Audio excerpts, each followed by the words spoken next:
Welcome to the Counselling Armchair, Nurturing Wellbeing and Study, hosted by Counselling and Psychological Services at RMIT University. The Counselling Armchair is recorded on the lands of the Wurundjeri people of the Kulin Nations as the traditional owners of the land. This podcast aims to help you manage your university life so you can be at your best. We'll be sharing with you tips on student life here and ways to enhance your mental well-being.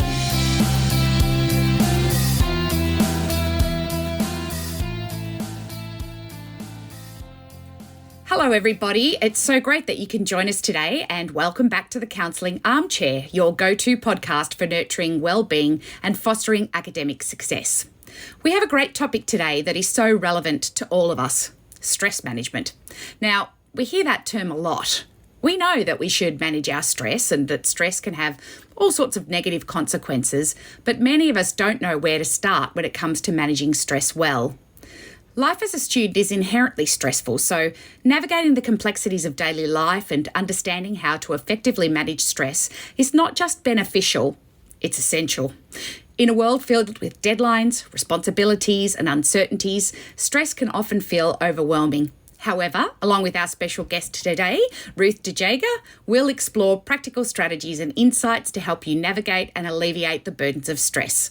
So wherever you're listening to us from, take a seat in our metaphorical armchair and let's explore how to improve our experience with stress and to be able to feel calmer and more balanced. Welcome back, Ruth. It's so great to have you here with us again. And for those listeners who've not heard your previous appearance as our resident expert, would you mind telling our listeners a bit about you and your interest in stress management? I can definitely do that. Yeah. Thanks, Liz. So I'm Ruth. I'm a psychologist in the RMIT CAPS team. And I find stress really, really interesting. I think it's so contentious and lots of people have lots of ideas about stress and feelings about it. And it just impacts everyone in really slightly different ways. So I really like to dive into it and have a chat about it. Yeah. Yeah, fantastic, Ruth. Well, it's so great to have you here. And just so for our listeners, we don't have Melissa with us today, unfortunately. Her little one is not well. So she's home taking care of the little one. And Ruth and I are just going to soldier on with this interview. But it's great to have you here, Ruth. And I think it is just such a relevant topic to talk about managing stress. So let's jump in. Let's do it. What about stress in general? Is all stress bad? Should we be trying to avoid stress altogether? Yeah, so I think sometimes the messages can be that, we need to avoid stress and we'd have to make sure that we're not doing stressful things and that kind of thing. And actually, the human body is made to move in and out of periods of stress and then periods of rest. So it's really normal to have stress and in some ways it can be really helpful. And so it can, for instance, help you reach goals or potentially function at a higher level if you need to. If something happens and you have to do something, it can really help motivate you. But what can become unhelpful is if you're in a real chronic state of stress, if you never go back down into your resting state, if there are constant stresses and you just keep being stressed over a longer period of time, then it can become really difficult to manage and can have huge impacts on people. Yeah. Yeah, that's a really good point. I often think of it as the temperature gauge in your car. Mm-hmm. And if the engine's a bit warm, it's good because it makes it run properly, right? And I think stress is a bit the same. We do need a little bit of stress in our lives. Otherwise, we wouldn't have a reason to do things. There'd be no push to do anything. But it's when it gets too hot, when there's too much stress, that's when you get the car to the mechanic because you don't want to keep driving it.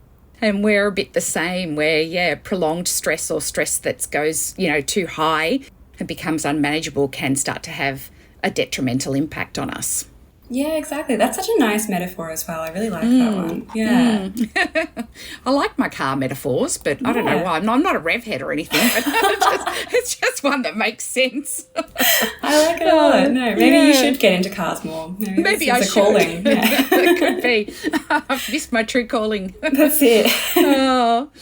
Could you explain what too much stress feels like? We talked about there's a good amount of stress and then there's too much stress. But how do we know if we're in that too hot, too much stress category? Yeah. So I think what people start to really notice is that it become more difficult to concentrate, maybe feeling a bit more overwhelmed, can be characterized by some fatigue, but also just being a little bit more touchy, like irritable and maybe snapping at people. So a bit like reactive to things that you otherwise normally wouldn't be stressed by or not wouldn't be worried by. A feeling of not being able to cope, but also difficulty sleeping, I think, is a really big one. And impacts on sleep impacts your whole life. Yes. Yeah. But it can be increases in anxiety and depression, but also some body symptoms as well. Okay. Yeah. So it really does kind of go right through the gamut of like behaviour, emotions, body, you know, all that sort of stuff when you're feeling too stressed. And it might be different for everyone, right? You know, like for you, it might be when you notice yourself crying at the supermarket because they've run out of your favourite brand of toothpaste. And you're That's like, such a great... hang on, that's not a normal response. Whereas for someone else, it might be like chronic headaches or feeling sick in the stomach or catching cold after cold after cold. So it might be, quite different for each person, but it does sort of hit a whole lot of categories. Yeah, exactly. And I think knowing your own signs is such an important thing. Like I know for me, if I start getting a bit headaches, I go, oh no, I've got to reevaluate something going on. Yeah. Yes, that's such a good point. It's like a little warning light, back to the car metaphor. Yes, it's like a little warning light in the car, isn't it? But yeah, you got to get to know yourself and what yours are. Yeah, exactly. Well, is there a relationship between stress and anxiety, and how are they linked? Yeah, definitely. So they are linked, definitely. And I'll kind of talk about both first. So stress is usually caused by some kind of like external trigger, and sometimes we call it a stressor. And that can be something like anything from like hearing a dog bark, or like there's a deadline coming up, or even just a more long-term stressor like a chronic illness or something that's going on for longer time. Study might be one of those things, like a longer. Yeah. Whereas anxiety is more about like a excessive and persistent worries that don't go away even if there isn't a stressor there. Ah. Yeah. Okay, so you're feeling that way even when there isn't an obvious reason for it. Yes, exactly. Or maybe you finish the assignment, but then the worries are still there. You kind of can't get out of that anxiety state. Yeah. So they're both heightened states, but there's certainly, anxieties perhaps in the absence of an obvious reason. Or sometimes there is an obvious reason, but it's maybe just that little bit more uncomfortable. Yeah, exactly. And you can definitely have them both at the same time. And often what happens is if you're really stressed, a lot of the time it can start becoming like more anxiety and more worries might pile on. Whereas also anxiety can start to get worse, like if you already have some anxiety when you've got a lot of stresses. So they definitely interact with each other and they can happen at the same time. Yeah, that makes so much sense, because you can see how if you're worrying about, your stress or whatever, that might be the anxiety, but then vice versa, all that worry is keeping the stress going. So that's like they sort of feed each other back and forth. Yeah, exactly. And sometimes if you're in that kind of loop, it can be really difficult to find exits from it. Yeah. So true. And I think that's where people end up coming to see us, right? And counselling is a really good way to sort of identify what might be going on for you and what you do need to sort of tackle. No, exactly. What do you think contributes to the build-up of too much stress? Like, are there some common factors that we could look out for? Yeah, definitely. So like I said before, it is definitely normal to move in and out of stress states. So as things come up, you kind of get more revved up and then you do what you need to do and then kind of rest again. But if it becomes more chronic, if it's working overtime, what can kind of prompt that is just lots of demands around yourself. So if there's a lot of stresses going on for you, but also if you yourself are stretching yourself too thin. So kind of not realizing that, like I have a tendency to say yes to things a lot. So I love to just say yes, whether that's socially or just like things in general. But sometimes I forget that I need time for myself. So yes. Yeah. So for me, like potentially just saying yes to things would be stretching myself too thin when I don't need to be. Those stresses don't need to be in my life. But also, for some people it might be taking responsibility for everything. So feeling like everything's all on you, and also some perfectionism, that kind of thing. Yes, that makes sense. When you have lots of shoulds in your life and you think everything is your job and you need to be pleasing and pleasant to everyone and you set these ridiculously high standards, that's all going to drive your stress levels up, so that two people dealing with the same situation might experience it quite differently depending on their personal characteristics. Yeah, exactly. And that perfectionism, I mean, you just can't, nothing in life can ever be perfect. It can be really easy to start chasing your own tail. Absolutely. Well, I think the trick with the perfectionist, though, is that it keeps moving the bar, right? So even when you get, even when it looks like you're getting close to achieving it, it goes, no, let's just lift it a little bit higher so that it's always just out of your reach. Exactly. It's just just a little bit more. Maybe it'll be better that way. But so I think there's definitely things like just regular stuff like sleep and diet. So if you can if your sleep goes out of whack or if you're starting to change your eating habits, like that can really impact you as well. It's basic kind of functioning stuff. But even going back to the perfectionism, the way, our thinking styles, the way that we each respond to things, like you just said. Yeah, like if something happens and you go, I'm pretty chill about that, I'll deal with it, take it a day at a time, whatever. You might sort of coast through the experience, but if you say, oh my God, this is the worst thing in the world, this is a disaster, I can't cope with it, it's it's horrendous, it's unbearable, if you're sort of thinking that way, then of course the experience of it is going to be much more stressful. Yeah, exactly. Yeah, if it's the same situation. Yes, and as you were saying that, I started laughing because I was like, I could feel the stress immediately kind of growing. I was like, oh. Just even kind of connecting to that way of thinking. Yeah, just hearing the thought of, Yeah, absolutely. Oh, look, I'm guilty of that. I'm a terrible, I like to catastrophize. I don't like to catastrophize. I just seem to find myself doing it a lot. I have to pull myself back from the edge a lot and kind of go, whoa, hang on a second. Let's put this into perspective. Is it truly the end of the world? No. Will I survive this? Yes. Are there things I can do about this? Yes. So you sort of have to give yourself a bit of a talking to sometimes. But it's good to know. And if listeners recognise themselves in any of these thinking styles, maybe have a think about the role that that's playing in your life, contributing to your stress, because that's something that could be worth working on. Yeah, definitely. I absolutely agree. Yeah. Yeah, I'm interested in the stressful thinking styles. What is the relationship between our thoughts and how we experience stress? So just to expand on this idea we've just been talking about. Yeah, definitely. Well, I mean, I suppose the way that even I kind of gave away some of it when I was like, I can feel the stress rising immediately. So our thoughts can have a real impact on our feelings and then also our behaviors, right? So sometimes we think of those as a triangle. So all of them kind of interact with each other. So it's like if you think this is a catastrophe, this is a disaster, then you're going to feel stressed, anxious, worried, and behaviourally, what do we tend to do when we feel that way? Do you find, what would you say is a common response that people have? A really, really common one is to avoid. Yes, I was just going to say that, right? Yeah. Yeah, exactly. I think avoidance is a big one. I think for some of the perfectionists in the world, it might be to get even more work done, so start working even more and more frantically. Overworking. Exactly. Yeah, so overworking, but I think avoidance is a really big one. It's such a common one, isn't it? And then that does sort of close the triangle, right? Because by avoiding it, you're not doing it and you're actually proving the point that it's unbearable. You know, because you've avoided it. So you haven't been able to learn, oh, no, I could cope with that. Oh, no, I do have more resilience than I thought I had. Yeah. Exactly, yeah. That's so why you it's never such a change trap. the loop.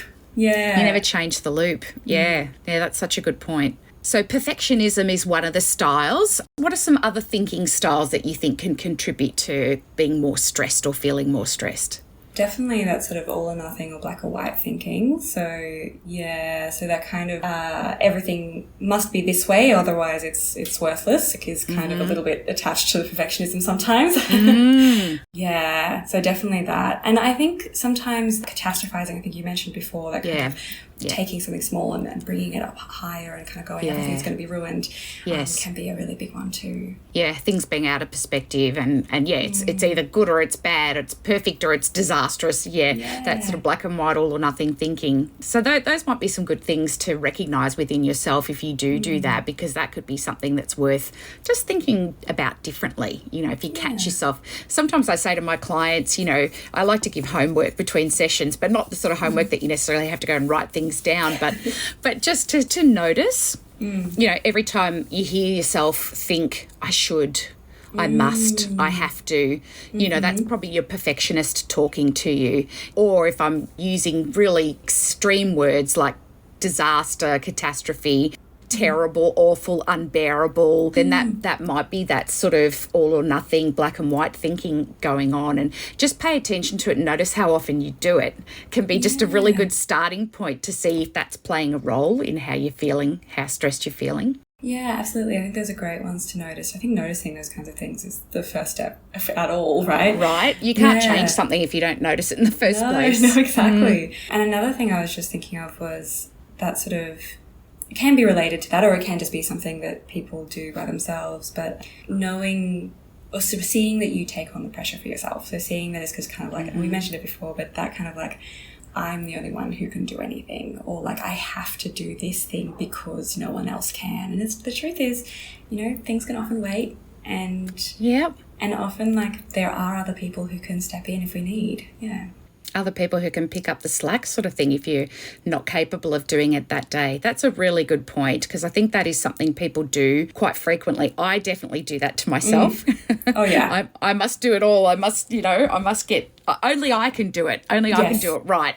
And sometimes you do just have to step back and let other people help you out. We're not an infinite resource, right? And that's the thing that stress shows, is that if we're kind of consumed by stress for too long, then we do start to falter, to struggle. We do have to sort of have an attitude maybe of conserving ourselves a little bit and not taking on too much.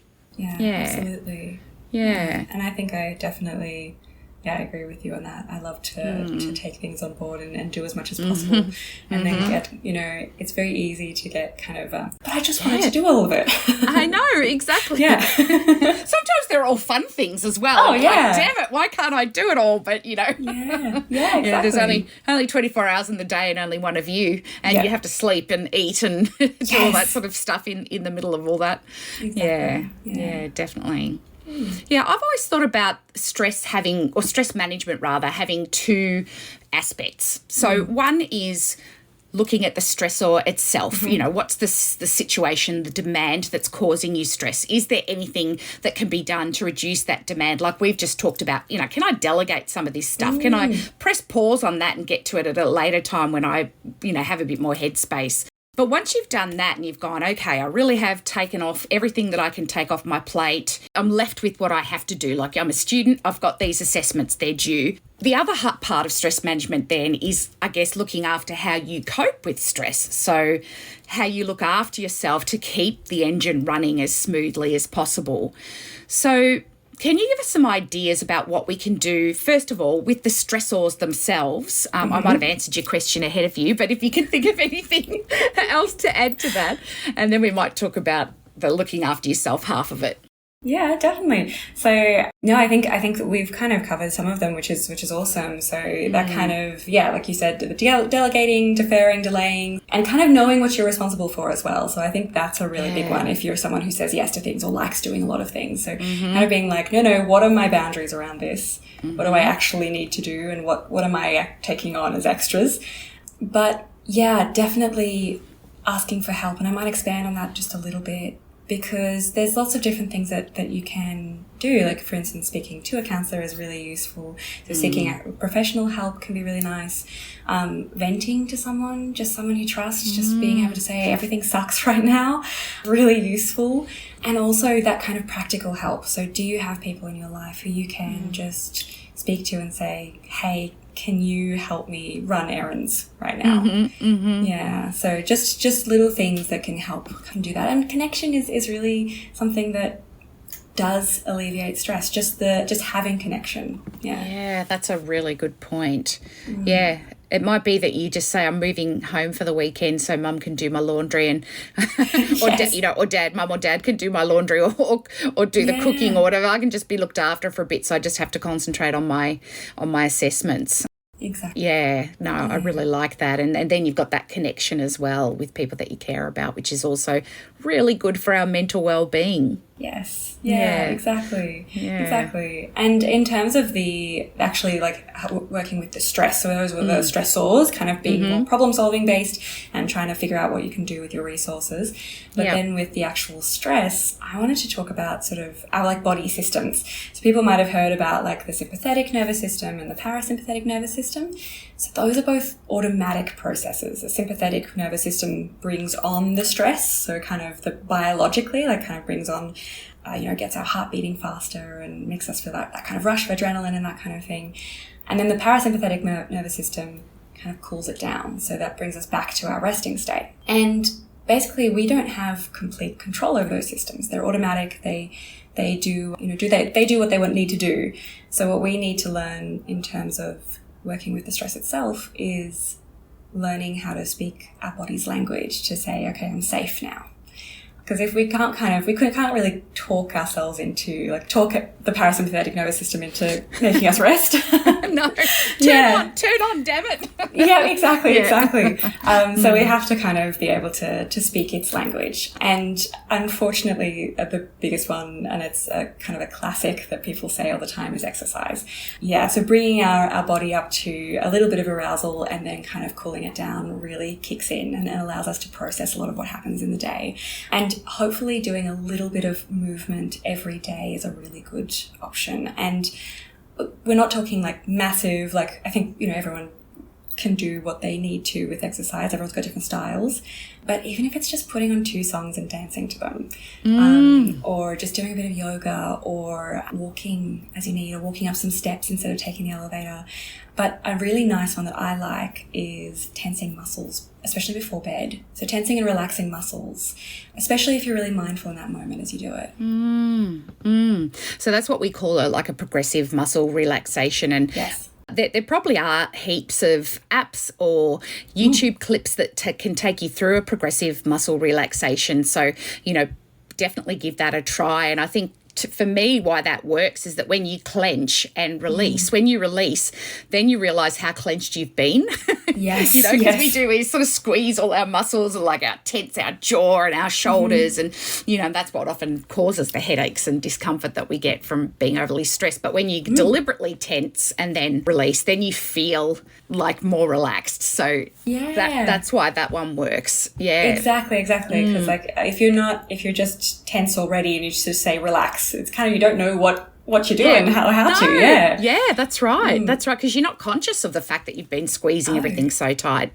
Yeah. No, those are really good ones. Yeah. Yeah, and then there's definitely things like just looking after your diet and kind of taking supplements. So things like reducing salt and sugar and, maybe taking, if you've been drinking a bit more caffeine recently, like blowing that a little bit. And it can even just be useful to go to the doctors and get a blood test to see if you've got any deficiencies, because sometimes that can really add to just feeling run down or stressed. That's true. And I think stress can, like when you're in a prolonged state of sympathetic nervous system arousal, it can deplete the B vitamins, for example, and, it might have an impact on your magnesium or, things like that. So, yeah, having a check to see if you're low in any of those things, that might help you to be a bit more resilient to the stress. And I have heard fish oil has some good evidence behind it as well. But, yeah, I always recommend people to just go to one of those, specialised health food stores. They often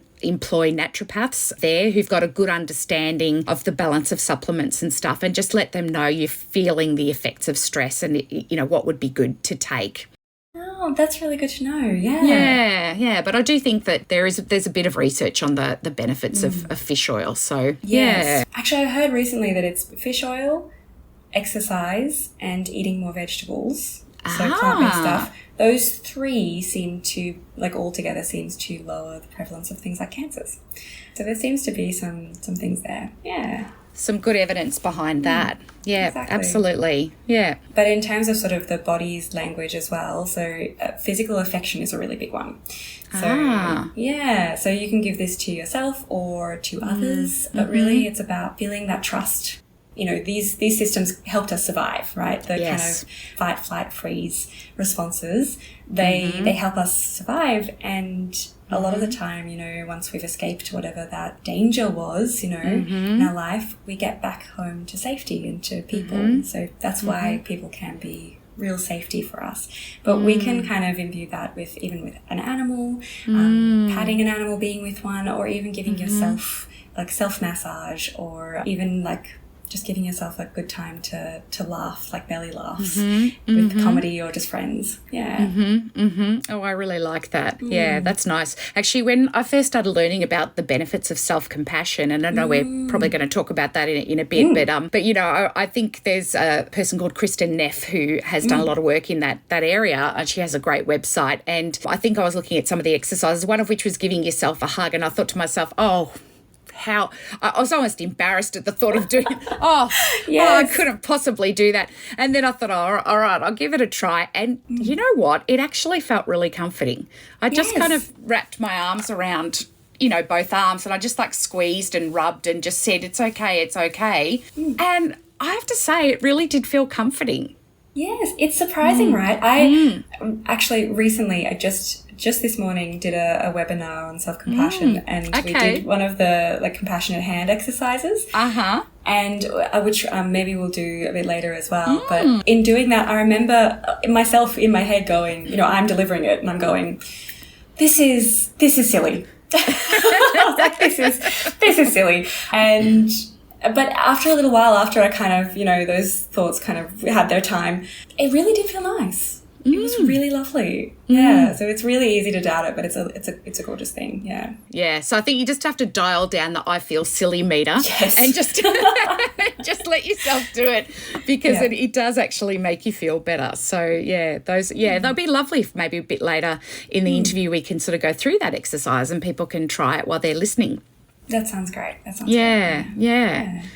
And along those lines, we talked about progressive muscle relaxation, but I think any form of deep relaxation, and what I mean by that, or what we mean by that, is where you are really consciously trying to stimulate the parasympathetic nervous system, perhaps by slowing your breathing down, doing some belly breathing. It can sort of help that parasympathetic nervous system to kick in or click in, sort of thing. So that's where it can be a really good thing to do. And, you know, even as little as 1 minute can actually make a difference. So would you mind, Ruth, just taking us through just some instructions? And if you're listening, I will just say this. If you're driving while you're listening to this, do not do what we're about to do. No, please don't.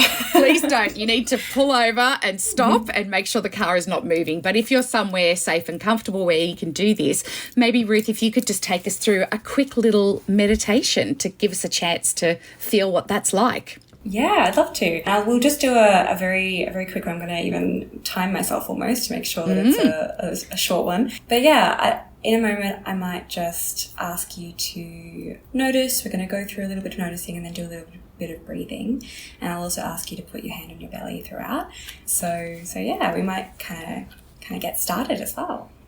Just take a moment to notice your body and notice the way you're sitting. But no need to change or alter anything. Just notice. Maybe you're feeling your feet pressed on the ground, your body against the chair. And then take your attention and move it to your stomach. You can place your hand on your lower belly as well. And take a moment just to breathe.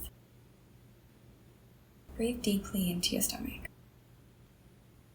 And as you do that, you might notice the belly slightly going out as you breathe in, as it inflates with air. And then as it contracts, you might feel it just go in a little bit. Just for a few breaths, stay with that cycle.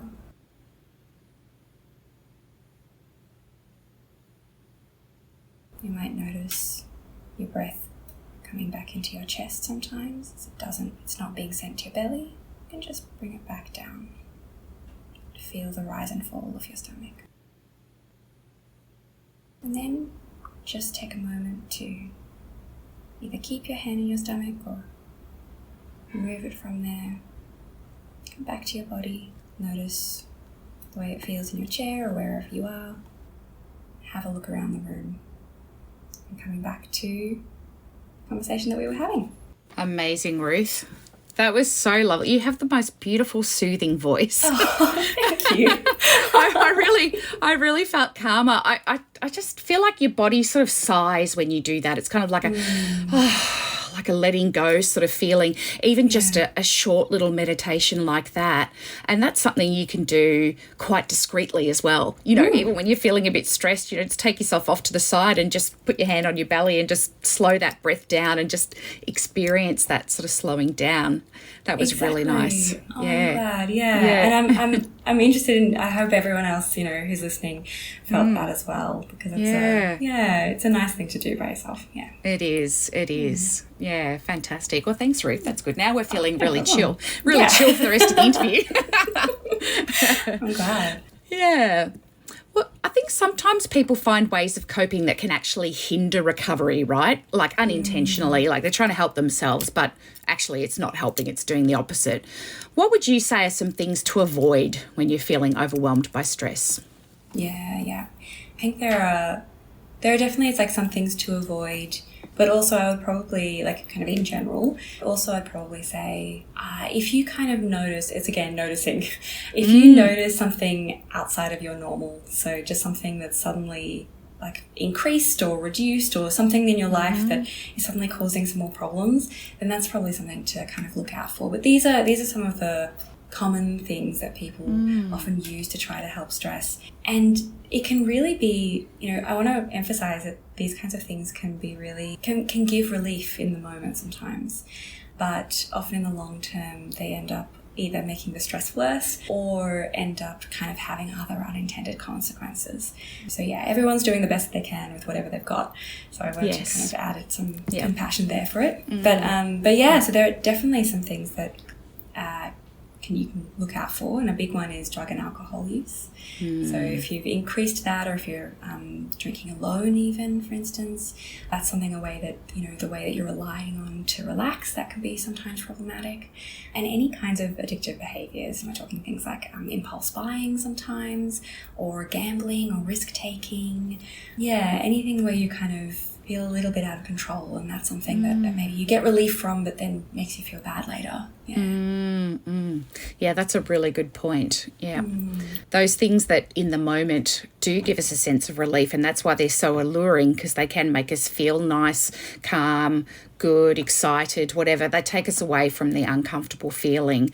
But yeah, as you say, then they can become a problem in and of themselves. Like if impulse buying is one, you might find yourself in terrible amounts of debt, because you've spent more than you can afford, or that kind of thing. So it's good to sort of notice that stuff. And I like what you said of like, is it beyond the normal? Like, you might be someone who really enjoys shopping, and, you just to stay with that example, and you do buy yourself things, a couple of little things each week sort of thing. But if you suddenly go, whoa, hang on, I just bought a Cartier watch and a car, like, hang on. Yes. Something's changed. Yeah. Something's changed here. Yeah, definitely. Exactly. Yeah. And even things like distraction. Like, I think sometimes I even like I love to watch TV shows. There's nothing wrong with the TV shows or watching TV shows. But sometimes I find myself like, I've just been numbing for a little while, and that doesn't feel good. It's not like me enjoying myself. That's it's a point where it's not happy anymore. That's something I want to change. Yeah, that's a really good one. Yeah, because distractions aren't necessarily bad in and of themselves, but if you're sort of not engaging with it, if you are zoning out, then it's maybe not giving you the benefit that it could give you if you were engaged with it. So it might be good to do something else in that moment instead. Like go for a walk or go outside or something. Yeah, absolutely, and kind of get more into it. Even just address those feelings, feelings of stress, because they won't go away if we try to ignore them. They'll just come back. Yeah, that's so true. So true. The phone, that's another one, isn't it? Yes, it is. That's one I certainly can find myself just like mindlessly, like just scrolling. I'm not even engaging with the content, but I've just got like me and the screen. And yeah, so those are things to sort of look out for. It can feel like it's a pleasurable activity, but it's not when you don't engage with it in a way where you're actually fully present. So exactly. I've banned TikTok from my phone because the algorithm is too good. Yeah, right. Yeah. Okay, I've stayed away from TikTok. Maybe I should continue to do so. I think it might be wise. It's dangerous. It is. Yeah. Oh, thank you. Those are some good things to look out for. When people are experiencing a lot of demands in their life, they're often feeling time poor, right? Yeah. And so that can actually make looking after your well-being quite the challenge. Like, you know, what we've said today, like eating well, exercising, meditating, doing things that you enjoy, they all take time. And one thing that I often hear from my clients, and I'm sure you do from yours as well, Ruth, is I don't have time. I don't have time to do self-care. I don't have time to do that stuff. So do you have any tips for ways to engage in self-care that's maybe a bit less time consuming or feels like not something extra to put on top of your already overburdened life, but that can just more seamlessly integrate into what you're doing? Yeah, definitely. That's a really good it's a really good kind of question as well, because it's so hectic and sometimes life can get out of control. And the truth is we kind of have to prioritize the basics, you know, the sleeping and eating and moving our bodies and that kind of thing, and doing enough self-care. So sometimes we do just need some things that we can just grab. So things like I think ready-made meals in the freezer is really useful. It's really awesome. But honestly, any freezer goods in general. So I think just having things on hand that you can quickly heat up or just like quickly make, or having rice made already, like just kind of those basic preps can be really useful. But also simple and short exercise, like 10 minutes of walking is really great. And like I said, couple songs, dancing. Fantastic. Yeah. I actually love that one. I was actually thinking when you said that before, I think I need to do that, because sometimes like, in our jobs we do a lot of sitting, don't we, Ruth? Yes. You know, we're a lot of sitting, and I'm like, I've got to like move a little bit more, but you know, it sometimes feels like you need a reason to move, but music can give you a reason to move. So absolutely. I actually love that. Have a little bounce around to your favourite song. Yeah, definitely. And it really gets the energy out, especially if you're super stressed. Like sometimes your energy just needs to go somewhere. Yes, exactly. Yeah, so that's nice. So it's like convenience, really, isn't it? It's like setting yourself up for convenience. And, you know, I don't think you should judge yourself if you've had to go and buy a bunch of frozen meals to stick in the freezer because you don't have time to cook. Rather sort of say to yourself, it's great that I'm doing this, because, you know, very often those frozen meals have a good, you know, balanced amount of vegetables and meat and stuff like that. And literally all you have to do is heat it up and you don't have to spend time cooking. So don't, you know, put that pressure on yourself when you're going through a hard time anyway. No, fed is best. As long as there's food in you, it's good. Yeah. That's it, exactly. And as you said, 10 minutes of walking is better than no walking at all, you know, or dancing to 2 songs is better than not moving at all. And I guess another one might be to like do one of those little meditations we just did a moment ago. Definitely. You know, that could be a good, you know, like only takes 1 minute. So, you know, before you're about to walk into the classroom or, you know, walk into the lecture or whatever, you know, to just actually go, okay, I'm just going to sit here and breathe for, you know, a few ins and outs, feel my belly go in and out.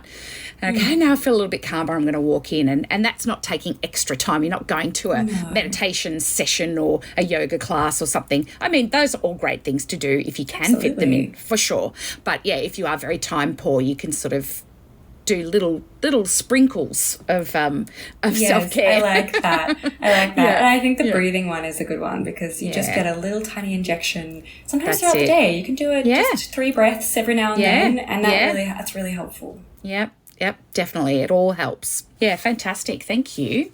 Another thing that people often say to me, and you may have heard this too, Ruth, is that they used to be able to deal with similar levels of stress better than they currently can. You know, like they might say to me, oh, but this happened last year. You know, I had 5 assignments due in the same week last year and I didn't fall apart. Why am I falling apart this time? And they might feel a bit confused about why that happens, or they might even judge themselves for that happening. What do you think is the reason that happens? Yeah, so these ones, I mean, there can be lots of reasons. So, but in general, I think often it's just that if you've been chronically stressed for a really long time, then you likely have a lowered capacity, right? So if you've been running on stress for ages, like sometimes all of those fatigue and concentration difficulties have come in and your body's telling you to slow down. And maybe, you know, as the stresses come in, it's just harder to juggle them. It's harder to deal with them because you've had your like stress for such a long time. You haven't been able to get those opportunities to rest. So that's definitely probably a reason for that in any case. But definitely, you know, the way that we respond to stress as well. So if we're not allowing ourselves rest, or we're going back to those perfectionism or thinking styles, or maybe even just not having the skills to move our body back to that resting state. We're not talking to our body in the way that it needs to hear, that sometimes we can just cross that threshold of coping. And ultimately, again, I think you've said a few times, we are not unlimited resources. Yep, that's right. Yeah, I think what people don't realise is the accumulative impact of stress. You know, that as you say, you might have a situation that's very similar to one that you've dealt with before, but when you dealt with it the first time, you know, you're at a certain stress level, but that's accumulated, and you have crossed that threshold of coping. So by the time it happens again, you just don't have the same capacity to cope with it in the same way.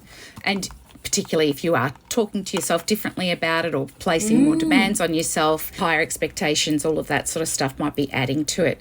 So I think the key message is don't judge yourself, right? You know, go, this is it's another sign that my stress is too high. I need to manage it, because if I'm feeling overwhelmed by something I didn't feel overwhelmed by before, that's a bit of a clue. Yeah, you know? Exactly. And it's really important that we listen to those signs, you know, those first signals, especially when it's a body symptom. Like if your body starts to say, hey, I'm not good anymore, like it's really important we heed those warnings, because otherwise rest will come for you, right? Like you will have no control over it at that point. Yeah. Maybe that's why our bodies make us feel so fatigued, because it's a way of forcing us to rest. I don't know. It might be, maybe. Sometimes there are sort of biological reasons for why we feel the way that we feel. Yeah, makes sense. Yeah, great. Thank you. That's good. That's a really good one, I think, for people to hear.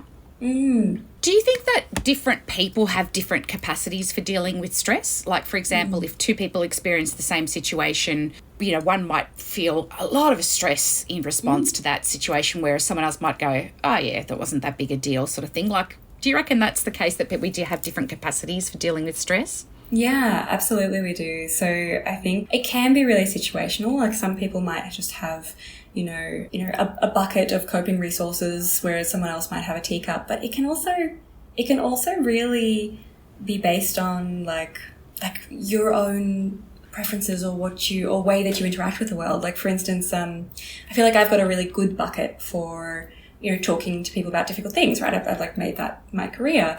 But for me, when it comes to any kind of medical or first aid stuff, I can't cope. That sends me over the edge. So I think everyone's got like a different, depending on the situation, different capacities for different things. And sometimes, you know, it means that we're going to have strengths and weaknesses across the board. And it can feel really disheartening when we compare ourselves to other people. Like there's this expectation like we have to be coping no matter what in every situation. But the truth is everyone's going to be really different and respond really differently. I really like that. That's such an important point to make, is to not judge yourself, because it can be that particular interaction of situation, your way of thinking about it, that means that you react strongly where someone else might not react as strongly. But judging yourself is only going to add to the stress, right? You know, rather than just accepting, hey, this is just how I deal with things.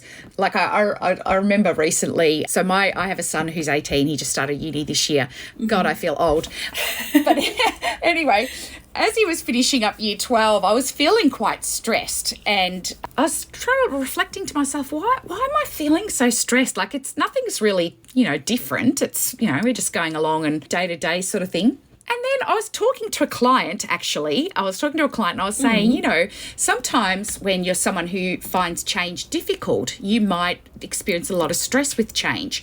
And as the words were coming out of my mouth, I'm saying it to this person, I went, oh, that's why I've been feeling so bad. Because actually, I know I don't deal with change very easily. I find it's like change for me is sort of painful, and I feel really unsettled and kind of out of whack, you know. And I noticed that I wasn't feeling right, but I couldn't put my finger on what it was. And it was this transition, you know, of my eldest child, you know, leaving secondary school and essentially becoming an adult, that I was like, my head was just struggling to get around that. And so, yeah, and that's just a me thing. I know that to be true of me. And when I finally, you know, even if I'm a bit late to cotton onto it, I go, okay, I need to do more self-care now. Yes, yeah, exactly. Yeah, this is what's going on. Now I understand. And you know, I just, rather than going, why can't I deal with change? What's wrong with me? Other people deal with change. I should be able to deal with change. So instead saying, well, that's just who I am and how I am, and that's okay. We're all different, thank God. Life would be boring if we were all the same. And I have other strengths. So, you know, it all balances out. Yeah, absolutely. Thank you for saying that. I think change as well is such a common one. Like, it's no, like, transitions are just hard in general, aren't they? Yeah, exactly. Yeah, but it really doesn't help to judge, and I mean, judge yourself anyway. And honestly, it's often just based on things that we can't control. You know, it's just how we are, and maybe what we've experienced, or even our genetics sometimes, or just how many resources we've got at our disposal at any given time. That's right. Yeah, we're not choosing to have a difficulty with change, for example, or whatever it is that you know, we're not choosing that. Like, of course, if we could choose, we'd all just sail through life with no hassle whatsoever. Yes, that would be ideal. It's just, you know, but it's just that's just how we're all. None of us are perfect, and we all have, you know, both strengths and perhaps some weaknesses. So don't judge yourself for your weaknesses. Just work with them and care for yourself. Yeah, exactly. So I think that's a nice segue to this question, which is, how can self-compassion help us to manage stress? Yes, that is a very good segue. Do you like it? Yeah, that was great. Just slipped it in there, Ruth. Yeah, you did. That was great. I appreciate it. No, it's basically, it is by showing us kindness when there is a difficulty, or when we are faced with challenges, and knowing that because we're human, we are always going to have challenges come up in life, and there is going to be suffering, which is, like, sometimes I say it and I feel like it's quite a dark thing to say, but it is just true. You know, life has both wonderful things and really, really hard things in it. Yeah, it can be really easy to judge ourselves when we're stressed, because it's kind of easy to say, like, I'm the only one not dealing, when that's just not true. Everyone's going to have these kinds of difficulties. And part of self-compassion is saying I'm not alone in that. So what it can do, just being willing to say to yourself that, you know, I deserve kindness even when I'm struggling, and also that I'm not alone in this suffering, and that there are things that I can't change, and really validating the difficult feelings. What that can do is actually help you to notice that you can slow down, that you can take the pressure off. It's like an to not kind of be constantly frantically trying to keep up. It's like, I'm allowed to slow down. So it gives you kind of permission almost. And because of that means that you're more likely to give yourself self-care. But yeah, it's a tricky skill to learn, like, especially if it's not something we've been exposed to before. Oh, I totally agree with that, because I think one thing that we're excellent at as humans is criticising ourselves and being hard on ourselves. I think we're so mean to ourselves in the privacy of our own head. In a way, we'd never be mean to somebody else, but we do it to ourselves. So to flip that script and to sort of start to practice kindness towards ourselves, to maybe imagine that, you know, when you talk to yourself, you're actually talking to your best friend, someone you really care about, or your mum or your sister or brother or dad or whatever, or, you know, cousin, whatever, someone who you really love and adore and would want to do anything for. Like, you wouldn't say mean things to them. You wouldn't say, yeah, you are a loser, you're pathetic, why can't you cope with this? You know, you'd be saying, it's okay, you've got a lot on your plate, like, take time to rest, like, you'll get through it, it'll be okay. So it's learning to talk to yourself in that way. It's quite hard. It's really challenging, exactly. And especially, I think, for a lot of people who maybe aren't, like, have a lot of criticisms towards themselves and practice that a lot, and maybe not so much self-compassion, sometimes initially trying to be self-compassionate can also come with feelings of hurt and grief. So it can really bring out, it's almost like love goes in and the hurt is like, I'm allowed to come out now. And wow. Yeah, that's such a good point. Yeah. And it can be quite uncomfortable. And I think to look after yourself if that's something that happens for you, and maybe like get help if you need it. So talk to someone or take a step back if you need to. But know that that's usually a good thing. So, you're given permission for those feelings to come out. And it can kind of be like a good kind of pain. Like they kind of talk about it like almost like an antiseptic on the wound. Like it stings, but you know that it's kind of healing properly. It's doing you good. Yeah. Oh, that's a beautiful metaphor. Yeah. Yep. I like that a lot. Oh, fantastic, Ruth. Well, what do you think about doing maybe the compassionate hand exercise before we go? Just to, again, if you're driving while you're listening to this, once again, do not do this while you're driving. Please do. Or operating heavy machinery of any kind. Just make sure that you're somewhere safe where you can safely do this exercise. And yeah, if you are driving, come back and listen to this bit at a time when you can actually do it. Yes, exactly. Yeah. Or just imagine it. Or just picture it, Picture it, in your mind's eye. Yeah, exactly. Yeah. Yes, absolutely. All right, so this one, it's again going to be taking your hand and putting it on a part of your body. So I'm going to put mine usually on my chest. But if you're feeling like you need compassion somewhere else, if you need it on your neck or your head or any other part of your body, feel free to do that too. So at first, I'll just ask you to, once again, just notice where you are. Come into your body a little bit and take a few deep breaths.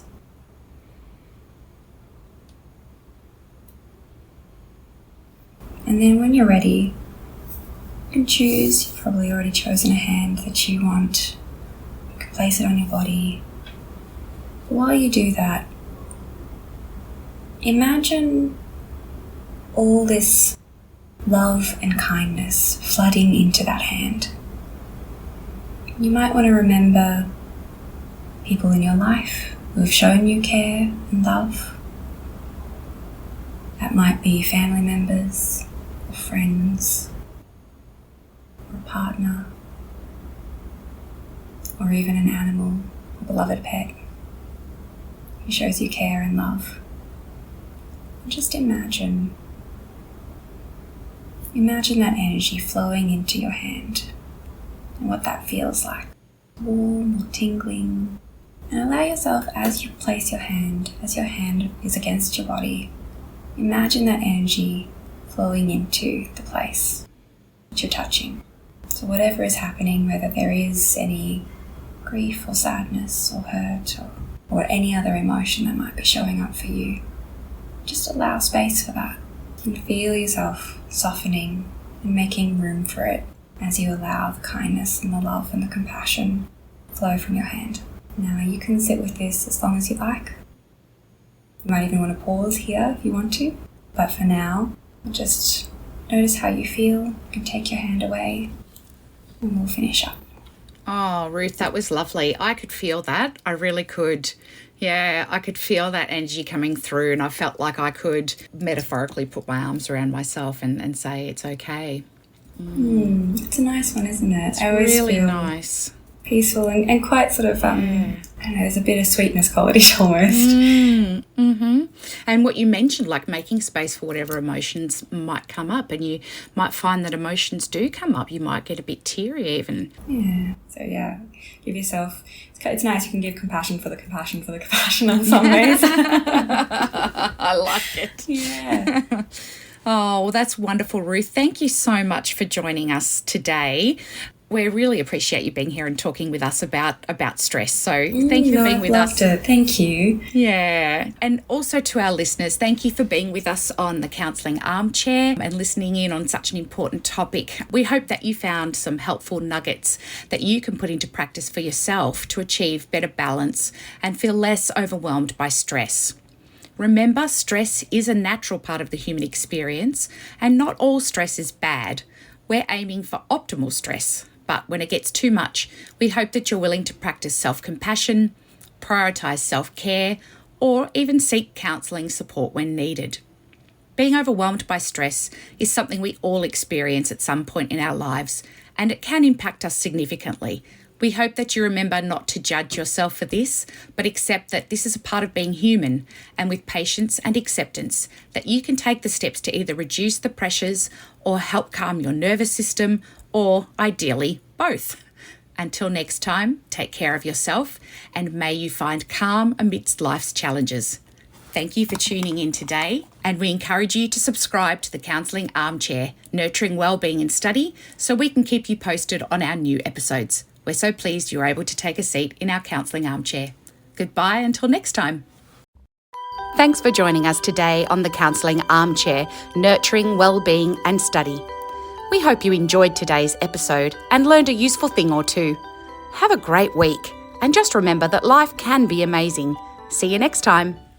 Isn't life so amazing? Sometimes it can get crazy, but hey, that's okay.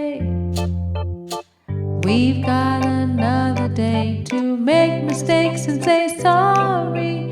There's no sense in our worry, 'cause all we can do is try our best to make it through with love.